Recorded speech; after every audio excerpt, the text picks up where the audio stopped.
एक औरत हमारे घर के सामने किराए के मकान में रहती थी। उसके 2 बच्चे थे जिनके साथ वो रोज शाम को अपनी छत पर खेलने के लिए ले आया करती थी।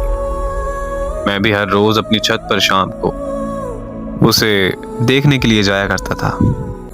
मैं उसको इशारे करता था मगर वो इग्नोर कर देती थी। इस बात को 6 महीने गुजर चुके थे मगर वो मेरी तरफ देखती तक नहीं थी। तब मेरी उम्र 18 साल थी और तब वो मुझसे काफी ज्यादा बड़ी थी, इसलिए शायद वो मुझे बच्चा समझकर इग्नोर कर देती थी। फिर एक दिन मुझे बुखार होने की वजह से मैं छत पर नहीं जा सका, तो वो औरत मेरी अयादत के लिए मेरे घर चली आई और मेरा हाल चाल पूछकर अपने घर वापस चली गई। उसका मेरी अयादत को आना मेरे लिए इस बात का इशारा था कि उसके दिल में भी मेरे लिए एहसास है। फिर जब मैं अगली शाम छत पर गया तो वो इशारों में मेरा हाल पूछने लगी। मैंने उसे इशारों में बताया कि हाँ मैं ठीक हूँ, तो वो मुस्कुराने लगी। 2 दिन बाद एक पर्ची पे मैंने अपना नंबर लिखकर उसकी छत पर फेंका और फिर उसने मुझे फोन किया तो मैंने उससे अपनी मोहब्बत का इजहार किया और पूछा कि क्या वो मुझसे शादी करेगी। तो वो हंसने लगी और उसने मुझे ये कहा कि तुम अभी बच्चे हो, तुम्हें समझ नहीं है कि तुम ये कह क्या रहे हो और किस से कह रहे हो। वो कहने लगी कि तलाकशुदा औरत से कोई शादी नहीं करता और मैं तो तलाकशुदा होने के साथ साथ 2 बच्चों की माँ भी हूँ। उसने मुझे कहा कि तुम अच्छे लड़के हो, बस हम दोस्ती तक रह सकते हैं। मैंने उससे मजीद शादी की जिद की तो उसने मुझे कहा कि अगर तुमने दोबारा शादी की बात की तो मैं तुमसे बात ही नहीं करूंगी।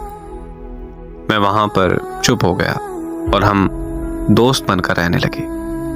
हम एक दूसरे से हर बात शेयर करते थे। एक रात हमारी फोन पर बात हो रही थी कि उसने बताया कि वो घर पर अकेली है क्योंकि उसके अम्मी अब्बू शहर से बाहर गए हैं। ये सुनते ही मैं उसके घर के बाहर पहुंच गया और उसे दरवाजा खोलने को कहा, लेकिन उसने दरवाजा खोलने से इनकार कर दिया। तो मैंने भी जिद कर ली कि मैं पूरी रात घर के बाहर बैठा रहूंगा। 2 घंटों की जिद के बाद आखिरकार उसने दरवाजा खोल ही दिया। लेकिन आज मुझे अपनी उस जिद पर बहुत ज्यादा पछतावा होता है कि काश मैंने उस दिन अपनी जिद छोड़कर उसकी बात मान ली होती तो आज वो जिंदा होती। उसके दरवाजा खोलते ही मैं अंदर चला गया। वो बहुत परेशान और घबराई हुई थी क्योंकि उसे डर था कि किसी को पता चल गया तो उसकी इज्जत खाक में मिल जाएगी और फिर उसका डर सच साबित हो गया। मुझे किसी ने उसके घर दाखिल होते हुए देख लिया था और उस शख्स ने पूरे मोहल्ले में मसला खड़ा कर दिया। सारे मोहल्ले वाले इकट्ठा होकर उसके घर के बाहर आ गए। मैं छुप गया था लेकिन उन्होंने मुझे ढूंढ लिया था। मेरे घर वाले भी मोहल्ले वालों के साथ मौजूद थे। वो मुझे घर ले गए और मेरे अब्बू ने मेरी बहुत बेइज्जती की, लेकिन मैंने अपने घर वालों से साफ कह दिया था कि मैंने उस औरत से शादी करनी है वरना मैं जहर खा लूंगा और मर जाऊंगा। तो मेरे घर वाले मान गए और अगली सुबह उस औरत के माँ बाप वापस आने पर मोहल्ले में पंचायत बैठ गई। पंचायत में सब आ गए थे मगर वो और उसके माँ बाप नहीं आए। फिर थोड़ी देर बाद खबर आई कि उस औरत ने जहर खा लिया है। मैं वहां से उसके घर की तरफ भागा, लेकिन मेरे पहुंचने से पहले वो मर चुकी थी। उसे इस दुनिया से गए 8 साल हो गए, लेकिन मैं आज तक उसे भूलकर किसी और का नहीं हो सका।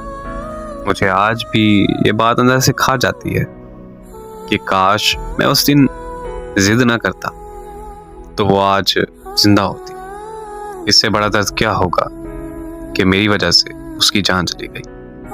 देखिए, मोहब्बत करना कोई गुनाह नहीं। जब सच्ची मोहब्बत हो जाए तो वो रंग रूप, अमीर गरीब, काला गोरा या उम्र में फर्क मोहब्बत में नहीं देखा जाता।